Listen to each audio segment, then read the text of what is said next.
Hey, what is up, everybody? Welcome to the third episode of TWKP, the Weekly Ketchup podcast. Today, I am actually just your full host. Mike has had some pretty, shall we say, severe issues with his computer, so he is not able to join us for this episode.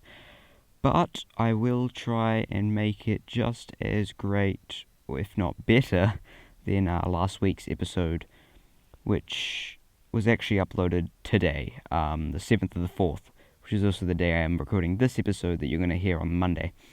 So I'm just going to formally apologize.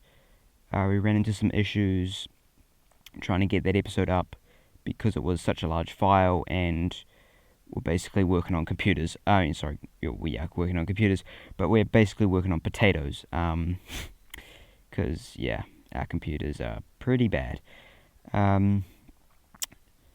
So I think we're just going to get straight into this episode. We're going to skip majority of the intro, and I don't actually have any current events for you guys today, which won't be any kind of a problem because, whatever.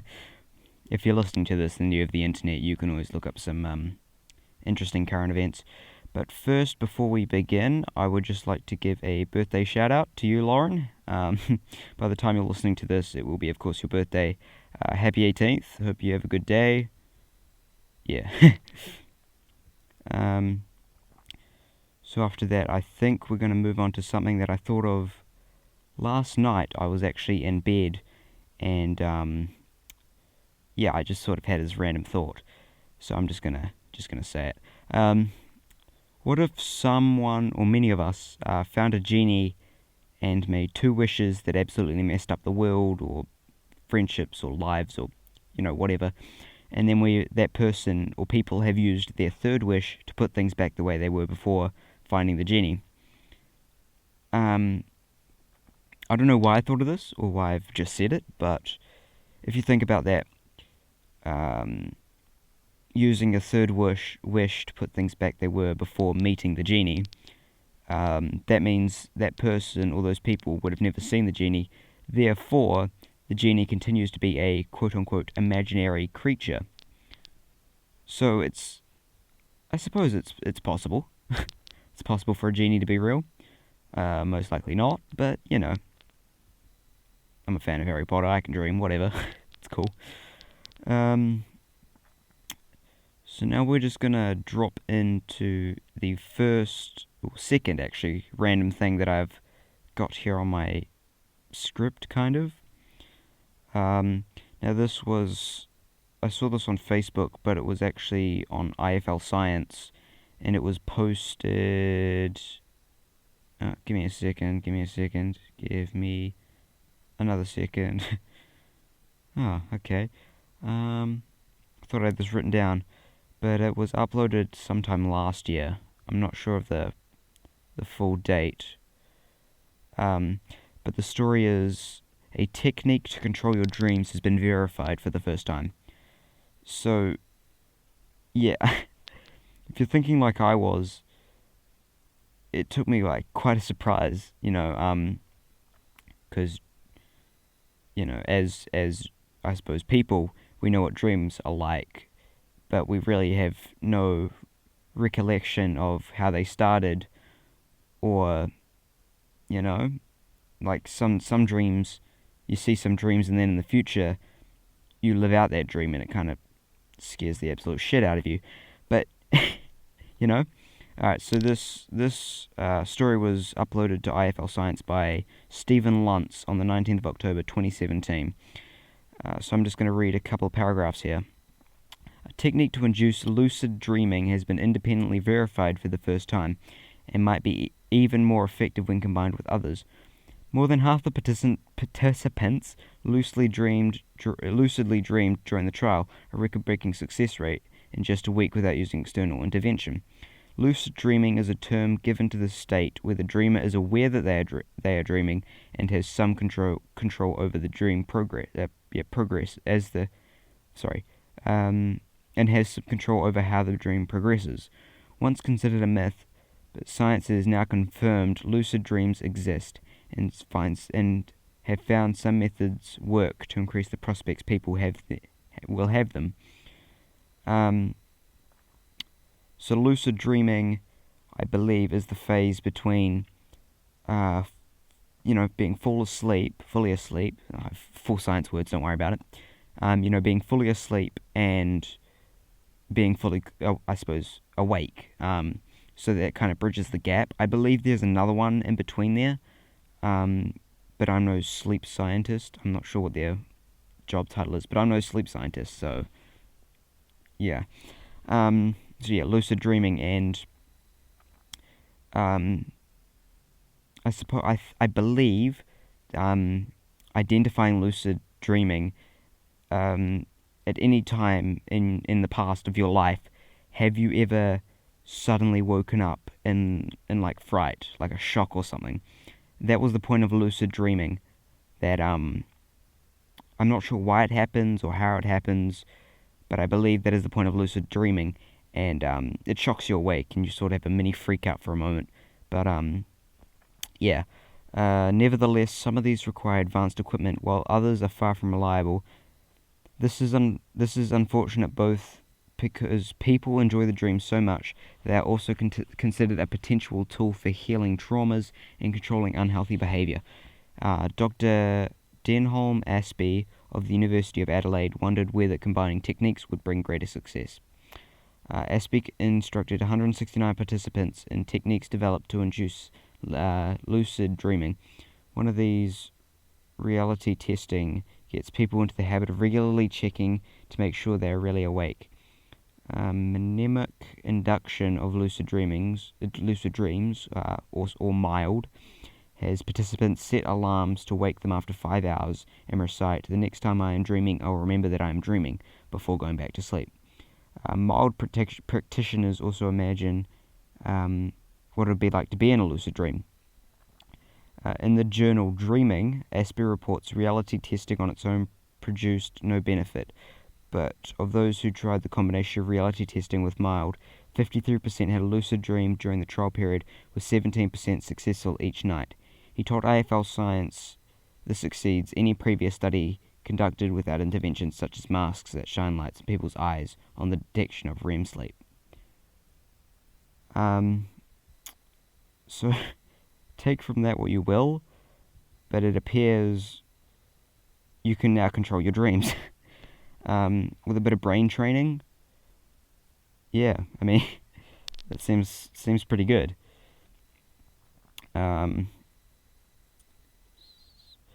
Let's see, what have we got here? Alright, so the next thing that I'm going to go on to here, it's a little bit crude, I suppose, a little bit of vulgar. And this was posted on 9gag, so anyone who knows about 9gag knows what's about to happen. What the fuck? Sorry, I just saw a really funny GIF. I'll make sure I insert it into the recording, so you're probably watching it right now. But the story is called "Men Should Ejaculate 21 Times a Month," quote, "to reduce cancer risk." Now, as a male, I was a bit skeptical. I'm sure any man, like teenage males,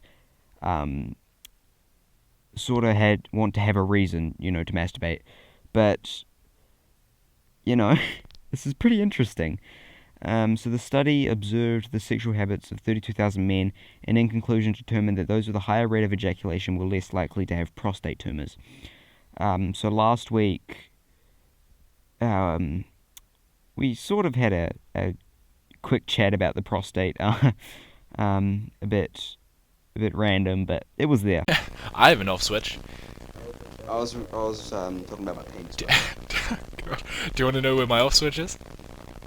I would rather not, but go ahead. If you say your prostate, I'm gonna put my finger right up your ass.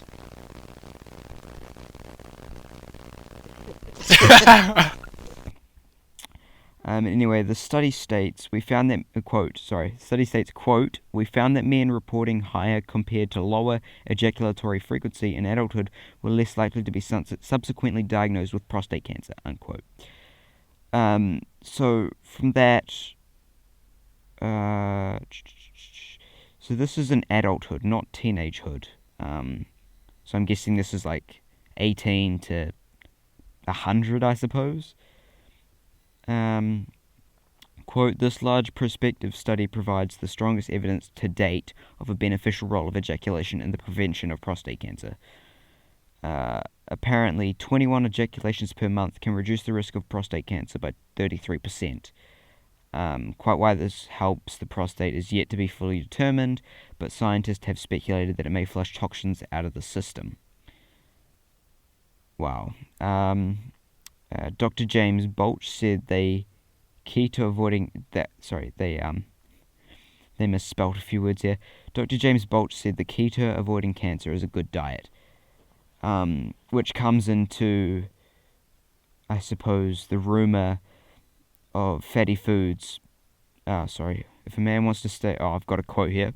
If a man wants to stay out of the operating room and avoid cancer of the prostate, he needs to go full blast to avoid the high-fat junk food and environment toxins that contribute to prostate problems, Dr. Balch explained. Tomatoes, organic coffee, and plant-based fats are also believed to help fight against prostate cancer. So this is along the the scientifically proven rumor that high-fat junk foods and environment toxins can contribute to prostate problems, which is interesting, I suppose. Yeah, I've got a little diagram here that says symptoms of prostate cancer: blood and urine or semen, which is pretty obvious, trouble urinating, discomfort in the pelvic area, painful sensation during urination, difficulty with passing urine, and an impotence, which also sounds a lot like, what's the word? Sorry. Give me a second. I know this word. It's no, I don't. I don't know the words. I'll just go past that. Oh, and then it says here, for your information, the symptoms of the cancer include a need to urinate more frequently, a sudden urge resulting in rushing to the toilet, difficulty in starting to pee, straining to wee, weak flow, and feeling that your bladder has not emptied fully. Then says underneath it, go check yourself now, and then a photo of time to fap. Yeah, I'll get that GIF in there as well.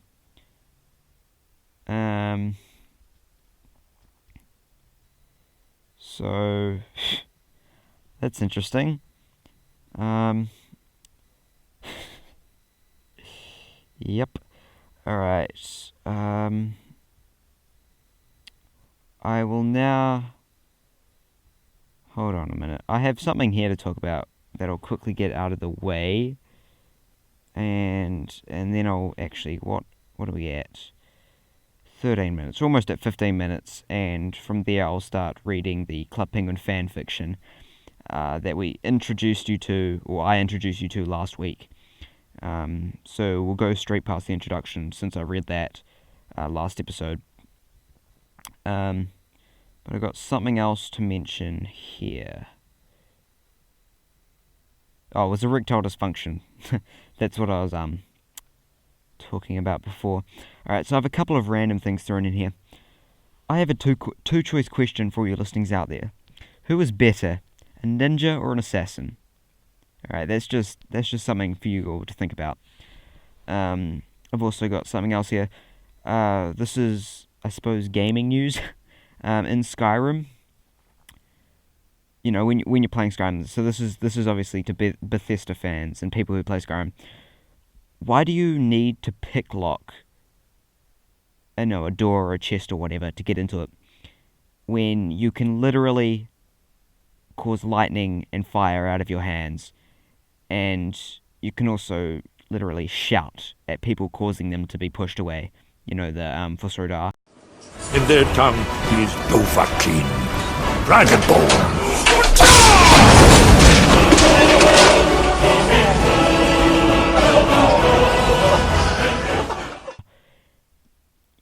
Why can't you just like wiggle your fingers or whatever and cast the whole Alohomora spell right then and there and just get that bitch to open. I've also got something else here. So I think it was 2 weeks ago. I was watching Terminator 2 Judgment Day because it was on TV and I was bored, so I watched it again. I think I've seen it like 12 times now, but it's a really good movie. But in the scene where the T-1000 played by Robert Patrick and the T-800 played by Arnold Schwarzenegger first meet inside that mall, and they sort of have their melee fights after they stop shooting at each other, and they start tussling hand to hand. In that scene, Arnie and Robert, they throw each other between two ends of the wall, one being drywall and one being cinder blocks. I have a question for you. Sorry, let me just set the scene first. So I believe it's Robert Patrick, the the T-1000, that throws Arnold Schwarzenegger, the T-800, into cinder blocks, which is fine. The robots, the massive weights. It bends the wall, causes it to, break in parts. But then they switch around, and I think it's the other way around, vice versa. They throw at the drywall. To anyone out there, they should know that drywall's only, about 10 millimeters thick. How does the same amount of damage to the cinder blocks happen to drywall? Now, yes, they do. Arnold Schwarzenegger does eventually get thrown through the drywall, but it's drywall. Compared to the cinder blocks, he should have been thrown through instantaneously. Yes, I know Terminator 2 was at like 1997, I believe. But I mean, come on, guys. All right, that's enough about that. All right, so we're at 16 minutes now, so I'm just going to quickly open up the Club Penguin fan fiction. All right, I got it here. So I introduced Juliet, Ashley, and Brittany in the last episode. You can go and watch that episode now if you've missed out on it. But this is starting from Juliet's point of view, alright? I stared up at the large mountain, then looked at my sisters Ashley and Brittany. They looked back at me with wide eyes. According to G, we had to climb this thing and look around for some sort of hideout that Herbert would be in. He claimed that his polar bar tracker had picked up DNA from there. He could have given us the tracker. It definitely would have made this easier, I remarked. Ashley's beak fell open. You can't say that about G. He's very capable and being able to fire us, she cried. I shook my head and turned back to the mountain. Brittany got the grappling hook. Brittany, get the grappling hook, I asked, with my eyes still on the peak, as if it would shrink if I stared at it long enough. Yeah, here, I heard Brittany mutter. She handed me the rope. I wound up and tossed the hook to the peak of the mountain. I climbed the first few feet, then waited for Ashley to follow. I climbed a few more feet, and then Brittany was right behind Ashley. While we were climbing, it gave me some time to think. The first and last time Brittany and Ashley met Herbert, I was in the hospital with a fractured skull from our last mission. I had dropped off a rooftop, don't ask. Anyway, according to my sisters, Herbert was hideous. Of course they would think that. They weren't the ones who flipped through magazines with animals other than penguins in their free time. I snapped out of my thoughts when we reached the top. My sisters and I split up to find the hideout. I spotted a wooden door in the middle of a large rock. It had a sign that read, H's Lair. Geez, could this guy be any more obvious, I thought. Irked that there wasn't more of a challenge. I don't know. I quickly pulled out my spy phone and called Ashley. Hey Ashley, I found the hideout, I said in a low voice. Oh, okay, well Brittany fell onto a ledge, and I have to get her up. They really need to work on their punctuation here. Sheaf Flower 98, if you're listening. Yeah, punctuation, please. Um. Oh, okay. Well, Brittany fell into a ledge, and I'd have to get her up. So you start him off, and we'll meet you there, as she said. I said okay and hung up. I marched up to the door, and before I could make a move, the door was flung open by who I guessed was Herbert. Though he wasn't as ugly as Ashley and Brittany said, actually, he was kind of cute. I shook my head. Cute? No. I must have been lightheaded from the lack of oxygen or something. Hello, I'm a reporter. I'm here to interview the first polar bear ever to set foot on Club Penguin, I said, pulling out a camera. Well, it looked like one, but G ripped it to shoot a net when you press the button. Oh, okay, Herbert muttered. He allowed me inside. I'd like to go ahead and take some pictures, if you don't mind, I asked politely. He nodded. I pretended to look through the lens and pressed the button. A net shot out and wrapped around Herbert, and he fell to the ground. Ha! The elite penguin force places you under arrest, I declared. Just then my sister came in. Aw, you already got him. Darn, Brittany whined. I laughed and called G on my spy phone, making sure that Ashley and Brittany kept an eye on the prisoner. Hey G, you can send Jetpack Guy and his team. We caught Herbert, I said into the phone. Excellent, he'll be there soon, was what he responded with. I hung up and went back to glaring at Herbert. Excellent. Oh, sorry. He really was cute. Wait, did I just think that? I shook my head again. I tried to get that awful thought out of my mind. Sure, I've broken rules before, but they were small. Rules like always eat a good breakfast before coming to work, and don't recruit just anyone. I had broken rules like those, but the rule never fall for the enemy or engage a relationship with the enemy, friendly or romantic, had always been something had meant something, mostly because I had heard the last agent who broke that rule was not only fired, but then banned her from Club Penguin. I never fell for the bad guy, of course. I knew it wasn't under my control, but I had special training. I was trained not to feel any emotions toward bad guys. My thoughts were interrupted when I heard Jetpack Guy land outside. Ashley, Brittany, and I dragged Herbert outside, and Jetpack Guy helped us carry him back to HQ. I decided not to think too much of it, and just try and have a business as usual. But that thought was erased when Rookie gave Herbert his spy phone and the polar bear transported out. You three girls are going to need to keep Herbert's antics under control, G said, and my heart sank. I thought this feeling would go away if I ever saw Herbert again, but if I was forced to keep him under control, it probably wouldn't. Still, I knew better than that to argue with G, so I just nodded. Now that is the end of Chapter 1. We're going to come back next week with Chapter 2. So hopefully it gets better. It's meant to be a romantic story, I suppose. But since I've got some time, and because me and a few friends at school joked about this, I will chuck this in right now. If you guys are enjoying these episodes, now we're at the 3rd episode, maybe you should consider subscribing to the channel, liking this video, commenting, utilizing that comment section is always good for us, sharing this to your friends so we can get more views, also hitting that bell icon so you can join the notification squad, because it's not like anyone ever says that. Also, to any listeners out there that are interested in wanting us to talk about something on this channel, maybe having a shout out or whatever, just flick us a comment, or email us. Email is on screen, or you can email me privately at scigames1@gmail.com.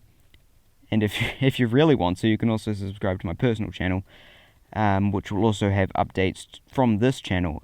If anything goes wrong, or something happens to the channel, something happens to videos, just something in general. So yes. Well, since I've got time, I might as well mention this. We all know kids programs, like Elmo and I don't know. Yeah, just Elmo. um, Sorry, I'm just I'm just doing something while I'm talking. But you like Elmo, Teletubbies, those kind of really childish shows. That when there's I've just got a really big problem with them. When there's like a race or a competition or something that kind of pits people against each other, there's always a tie. There's never a specific winner. But that isn't teaching kids properly. The world. I'm sure all you listeners know, because I don't think you'll be any younger than, I don't know, 12. But everyone that's listening should know the world isn't like that. You don't always get what you want. Things don't always go your way. I mean, unless you're living in a rich family, that gets whatever you want. But I'm not exactly talking to you. I'm just. It angers me. I don't know why. But yeah, I mean, I don't have a child. I mean, I have a niece, but I mean, she doesn't watch TV, or at least she shouldn't be. Sister, if you're listening. Um, it just doesn't teach them properly. But yeah, no, that's all I gotta say. If you agree or disagree, maybe write a comment. I'd love to read what you guys have to say, actually, about all the things we say. The current events, sports stuff, etc., etc. I've also got. I've also got one more thing that I noticed this week. Apparently, No Man's Sky is expected to come to Xbox One, and VR is supposed to be supported, which means it was a massive flop. Everyone knows that it was majorly overhyped. But I mean, I'm actually quite surprised that they're adding it to Xbox One. Um, they're trying to get their money's worth. I'm sure they're in disarray because but that's just, I don't know. It's just weird. um, I'm I'm just trying to think of things to fill in time because unlike last week's episode, I kind of only want to get these episodes from now on to half an hour, maximum, because any more than that just creates a lot of problems with the hardware that we're using. Like I said at the beginning, we're both basically using potatoes to record and edit our videos, which can be quite annoying, kind of problem. But hopefully, these singles episodes won't become a normal thing. It just depends whether Mike can sort out his computer. He's having some pretty bad problems, like I said before. But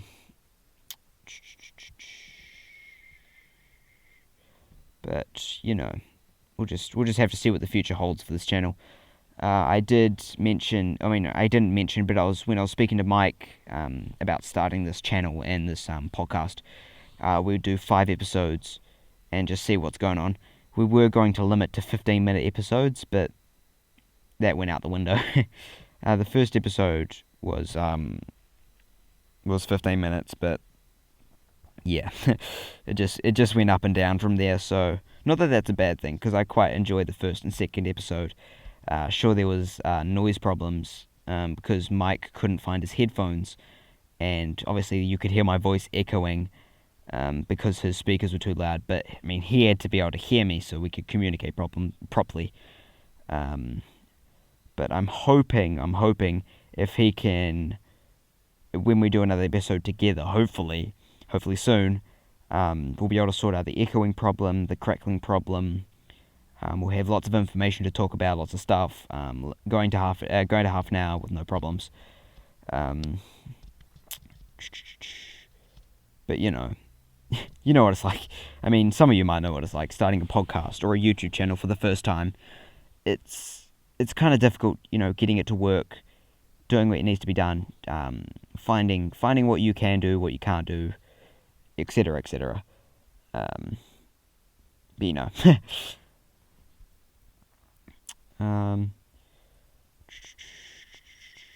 I really thought it would be a lot easier to fill this half an hour because I had quite a few things to talk about, but Yeah, so much for that. Well, I might as well say at the end of this month, which will be, oh Jesus, 5 weeks. So on the 6th, actually, I think on the 30th, on the 30th, there will be not only the weekly podcast video that'll be uploaded.